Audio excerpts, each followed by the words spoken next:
Right, let's move on to an area of particular interest to you, Paul. Let's talk about your brothers and start specifically with Callum. Is it going to be Anthony Yarde or is it going to be David Benavides?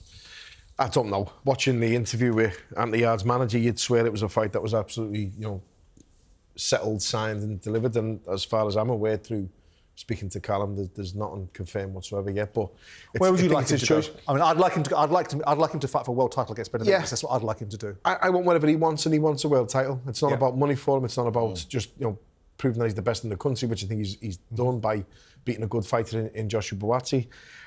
He wants to be a two-weight world champion. Now, I personally would rather him have I was hoping that he would be upgraded to the full title, so he can go in a fight with maybe Benavides with both as champion rather than challenging again. And if that was the case, it would have been ideal. But I've got absolutely no problem whatsoever as a brother and as someone who's involved in it, watching him fight Anthony Yarde. I think it would be a good fight. I think we that Callum would look really well in. Question for you. So if there was more money on the table for him to fight Anthony Yarde, less money on the table, but a world title opportunity against Benavides, what route would he take? World title, was it? World title, Stephen asked him this question when he was questioning. He wasn't questioning his hunger or his desire. He was wondering what he was going to do. This was a couple of years back.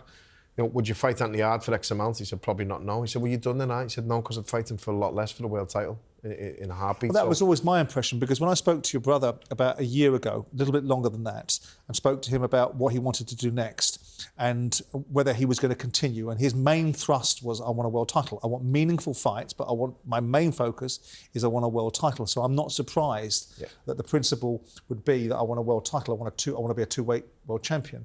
You've heard the conversation between myself and Anthony Yarde's manager, in so much of it's a conversation. Tunde, what did you make of what he said? Because I didn't think it made a lot of sense, and I'm pretty sure that you wouldn't have done either.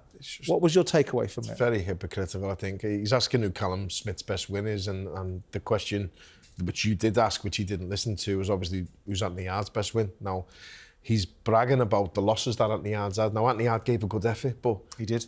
It's a 12-round fight, and I've said this time and time again, and I've got to be careful because I don't want to get drawn into the side of me hating on Anthony Yarde. I like Anthony Yarde. No, he's a good lad, so do I. He's a good lad. He's never been out but respectful and vice versa with me. But the trainer and the manager, the way he speaks, is like, you can't just be known for giving everything you've got for 6 or 7 rounds, blowing out, and not having 8 or 9 and you're getting stopped. Yeah, it was a good effort, but it's a 12-round fight.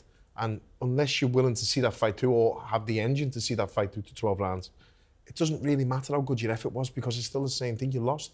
And he was saying about, like, he brought Bivol into it somewhere, which I was baffled. I don't know why he brought Bivol into it. I think he was bringing it in to suggest that Lyndon Arthur got a lot of credibility out of that fight, and that's why the Lyndon Arthur fight was a good fight for Anthony Yarde to have won twice. Yeah, but Lyndon Arthur's a good fighter, and he also beat Anthony Yarde. Yeah. But Lyndon Arthur, as a good fighter, is Anthony Yarde's best win, and he's trying to sort of compare that with George Groves, George Groves was a very good fighter. George Groves was Super world champion and was the number 1 at the time when Callum beat him. That's irrelevant now. But as of now, I always felt Buatsi was the best out of the bunch, and I always felt, without being too biased, Callum was the best in Britain at light heavyweight. Now Callum got a chance to prove that. Yeah, I still think Buatsi would probably beat Anthony Yarde in a good hard fight because I think he's got a better engine and he wants it. Because I mean, Tunde was trying to say that what got found out was, because I was basically saying Callum Smith is a world-class operator and he dealt with Josh Buatsi. And what Tunde was trying to say was, well, it just showed out, actually, Josh Buatsi wasn't as good as you lot thought he was. Yeah. Where are you on that argument, No, Spence? look, come on. We saw a fight of the year contender there. That we saw an unbelievable fight where both guys showed so much character. And Callum Smith showed us that he's still got a lot of desire and a lot of resilience still in there. And equally, as well, on the flip side, to Joshua Buatsi, who showed a lot of character as well. And you go, like, it's not about Joshua Buatsi maybe not being as good as we thought he was or deteriorations. It was about Callum Smith's performance. Yeah. And he showed that he's still at that level. And but it's not just let's talk about Buatsi Yarde. How tough was Buatsi? That's what I'm talking about. If you're talking about Buatsi Yarde, and I love Anthony Yarde as well, and I think that, I think they've both got the potential to become world champions, even still now. But you look at that fight and go, who would start the favourite there? You go, that's a tough call still, that. Very tough call, because Joshua Buatsi is a great fighter, as is Anthony Yarde. I want to move you on to Liam. And let's spend a little bit of time talking about him. That was a tough night with Aaron McKenna. I don't think all of us saw that coming. I'm pretty sure that you guys didn't see it coming. you would not have underestimated Aaron McKenna, but I think people felt that Liam had the chops, the know-how, and the wherewithal to deal with it. Where does this leave Liam now? I don't know. I saw the interview we did. We all went to fight on Saturday. We drove up to Glasgow, me, Liam and Callum, and I saw an interview saying he'll see what offer he gets before September, but it's got to be before September. And me watching Liam in from the corner on the night, it was painful. It was sad. It wasn't nice to see. I know he's been capable and is probably still capable of a lot more than that. And the time out added to father time, bit of inactivity, bit of rust, injuries, definitely injuries. I think ultimately it's his own body's way of telling him you're probably done now, and it's probably at the end. And we always said, you can't fight on and overstay your welcome in this game, and he knows that more than anyone. So I think it's possibly a bit of pride talking with him. And listen, you never know what offer's going to come, but that's the thing with boxing. When you shouldn't be getting them type of offers. The offers fly in, take them fast sometimes because it's an unforgiving sport. So was this?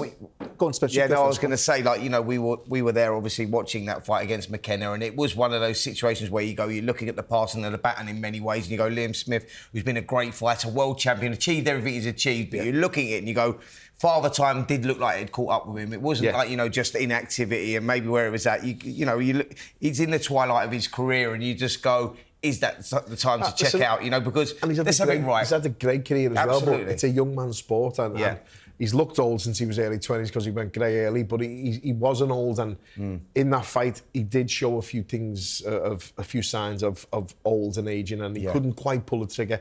Now that also goes down to inactivity, but looking at that, I don't want to see Liam like that again. Now, Aaron McKenna's a really good kid, they're a good family, we've got all the respect for them, we knew he what he would bring, but Liam maybe 18 months ago would have beat McKenna on well, that's what I was going to ask you. Was it a combination, or more likely, not so much the decline in Liam, but the performance of Aaron McKenna, or are you suggesting it's really actually Liam 18 months ago would have been able to deal with that Aaron McKenna? So a bit of both. I don't want to discredit Aaron McKenna for the win. He boxed really well, and he didn't elect to stand and trade early on, which would give Liam more of a chance. He boxed on the back foot. He's a smart fighter, and as I say, the full respect to McKenna and the family. He's a good fighter.